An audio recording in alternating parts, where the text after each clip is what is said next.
Eh, buenas tardes, mi nombre es Iván Manuel Velázquez Verdugo, soy de sexto semestre, turno vespertino, de la materia de Derecho Individual del Trabajo, tercer parcial, impartido por el doctor Adrián de la Rosa Escalante.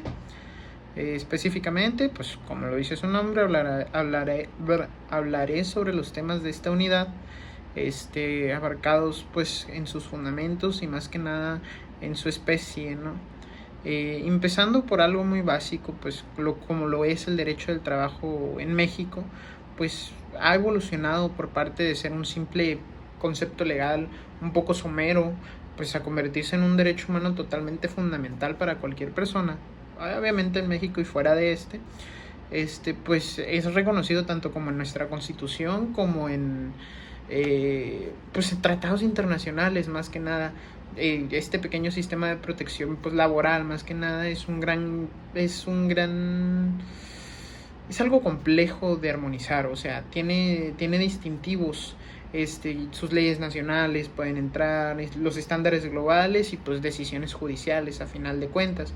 Esto yo creo que pues se le puede hacer una comparación con un pequeño rompecabezas, pues son piezas que a final de cuentas van encajando poco a poco y crean un marco, crean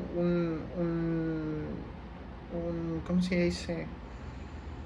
Un punto de vista en el que la justicia y dignidad es repartida de manera igualitaria para todos sin problema. Pasando un poquito acerca de lo que es exactamente ya el derecho laboral en México o fuera de este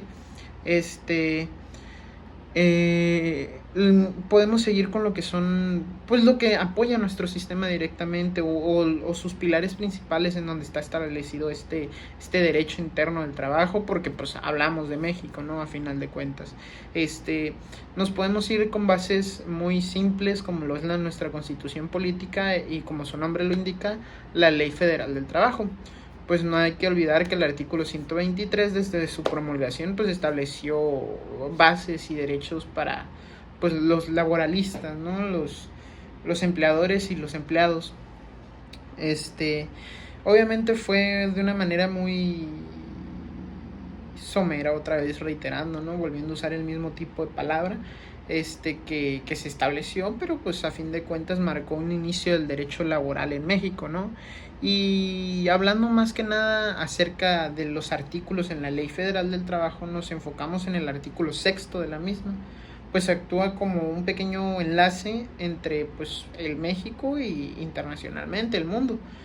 Pues establece trabajos internacionales, cómo se deben de cuidar los trabajos internacionales y pues ofrece los beneficios a final de cuentas. Lo que sí como tal en la Ley Federal del Trabajo pues genera debates regularmente, pues ya que establece ¿cómo decirlo?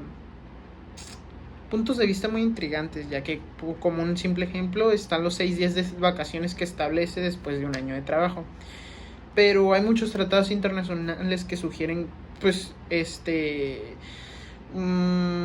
ahora sí que sí unas vacaciones más largas, ¿no? Aquí la duda cae en cuál es el que se debe aplicar correctamente y cuál es el que tiene mayor importancia a final de cuentas. Eh, para, para enfocarnos, para dar otro pequeño enfoque, pues nos tenemos que ir a lo que es también un poquito lo del diálogo jurisprudencial o el diálogo entre jueces, podría decirse, más que nada, ¿no? Pues ya que la Suprema Corte pues no solo es una pequeña institución, obviamente está generada por muchos individuos, todos de los cuales pues están encargados de checar como tal, como juzgadores, pues las leyes que surten los tratados internacionales, ¿no? Esta pues como tal genera un intercambio bastante constante de ideas internacionales, no solamente hablando de México, ahora sí, ya abarcando un poco más del tema, ahora sí, pues de manera global, ya que hay temas pues de empresas internacionales y cuestiones como consultas al Tribunal Europeo, todas estas las que deben de necesitar una experiencia más concentrada, más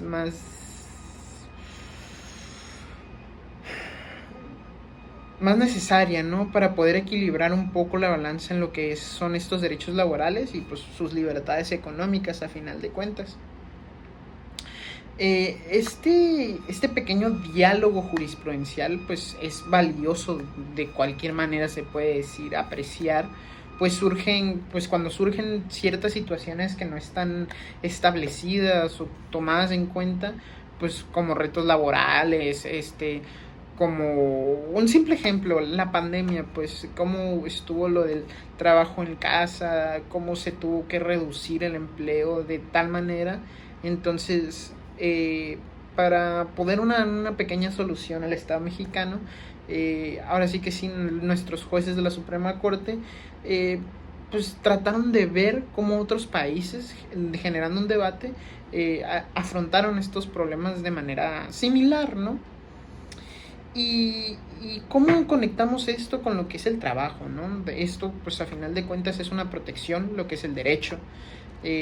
Este derecho, pues dignifica el trabajo, le da un significado al trabajo digno. Pues no solo basta con tener el empleo y ya, sino de que, pues, como la Organización Internacional del Trabajo, pues se necesita un trabajo. Define el trabajo digno como un trabajo decente, aquel que pues necesita proporcionar un ingreso justo, medido, que permita pues vivir con dignidad a final de cuentas, ¿no? Sin establecer horarios inhumanos, hasta se podría decir. Ofrecer un seguro social completo, servicios médicos, pensión o guardería en sus casos. Garantizar pues una pequeña protección contra los despidos injustificados, que es muy común en este país, y más que nada, a final de cuentas, lo que abarca el respeto a los derechos humanos, como la no discriminación y la libertad de expresión en un ambiente laboral, ¿no? Pero tristemente la realidad es que pues más de la mitad de los trabajadores aquí en México pues están de una manera informal, o sea, son contratos ni siquiera llegan a ser contratos, ¿no? Pues no tienen las protecciones básicas, como ahora sí derechos fundamentales, el seguro social, y esto demuestra que pues para México esto ha sido un gran reto, pues no es solo tener buenas leyes que justifiquen esto, pues sino es que hacerlas llegar, ¿no? Distinguirlas, hacerlas notar a final de cuenta. Abarcando lo que es el derecho justo o el trabajo digno, también tenemos que abarcar lo que es la igualdad, ¿no? Este principio en el trabajo es mucho más complejo, es mucho más difícil de conseguir, pues no es solo dar un trato justo de cierta manera a todos, ¿no? Porque no es dar el mismo trato a todos, sino hay que reconocer diferencias, aportar datos y lograr una justicia real, que es equilibrar la balanza a final de cuentas. Y pues nuestros jueces utilizan ciertas herramientas como lo es el control de convencionalidad y los test de proporcionalidad. Estos, una de dos, o revisan que las leyes no escondan una discriminación, o analicen diferencias de trato y que deban de estar justificadas.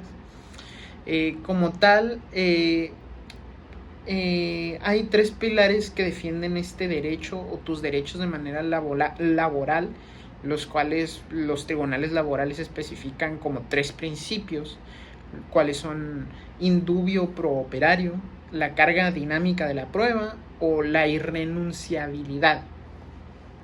Esto, pues, como lo dice el indubio pro operario, y ya se nos explicó varias veces en el salón, pues, cuando hay dudas sobre cómo interpretar una ley, se le da favor al trabajador antes que al empleador.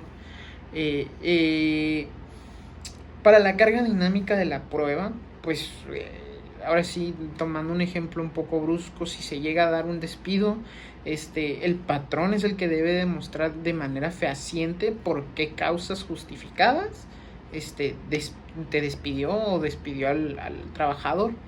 Y como último, la irrenunciabilidad. Esto, pues, por más presiones que existan, nadie de manera tácita, ahora sí que sí, ay no, me equivoqué, de manera pues casi obligatoria puede renunciar a sus derechos como trabajador, y a los ganarios pues ya a las ganancias ya atenuadas, salarios atrasados, indemnizaciones, este tipo de situaciones que amerita, ¿no? Este, el, México entra en una etapa de desafíos con todas estas leyes y tratados internacionales, pues a pesar de todos los avances que ya tiene, pues sigue enfrentando retos importantes como la informalidad laboral, las brechas salariales y las diferentes nuevas formas de empleo. Como tal, pues plataformas digitales que operan pues, en vacíos totalmente legales, ¿no? O brechas salariales como el hecho de que las mujeres siguen ganando mucho menos que por el mismo trabajo en muchas de las situaciones. Igual, también hay uno muy importante como lo es la actualización constante de leyes, en las que las leyes deben evolucionar a un ritmo en el que los cambios laborales y tecnológicos y sociales se adapten a las mismas. Por lo tanto, pues brinden un mayor servicio, un mayor manto a este derecho, ¿no? Y como tal, para dar dar un final a este video, a este escrito, el derecho laboral como tal es un sistema, es algo vivo y necesita de todos, y todos necesitan de él para seguir progresando. El derecho al trabajo, pues en México es un sistema que muy dinámico, necesita combinación de tradiciones jurídicas, estándares internacionales que entren fuera de otros países para poder meritarse, debatirse y poder tomarlos en cuenta, ¿no? Se necesitan decisiones judiciales bastante innovadoras para poder seguir evolucionando este derecho del trabajo y el trabajo mismo, ¿no? Y las leyes como tal por sí solas no bastan, necesitamos hacerlas llegar, necesitamos hacer que sus trabajadores o nuestros trabajadores conozcan sus propios derechos, que las empresas vean que el trabajo digno es más una inversión que una pérdida, y que las autoridades sean justas y apliquen las normas con visión a un futuro más pleno en lo que es el derecho laboral. Y hay que cuidar de esta manera y exigir el cumplimiento de estas garantías. Entonces, más que nada, es una pequeña reflexión, es un pequeño avance, se podría decir, sobre lo que es eh, el sistema laboral en México, ¿no? Como reitero, es una pequeña evolución constante, y el derecho nunca deja de evolucionar. Por lo tanto, el mismo derecho se tiene que ir actualizando y se tiene que ir enfocando para apoyar al laboralista, al empleador o al empleado, y como tal es lo necesario, ¿no? Por lo que me retiro, muchísimas gracias. Mi nombre es Iván Manuel Velázquez Verdugo, y bonitos vacaciones.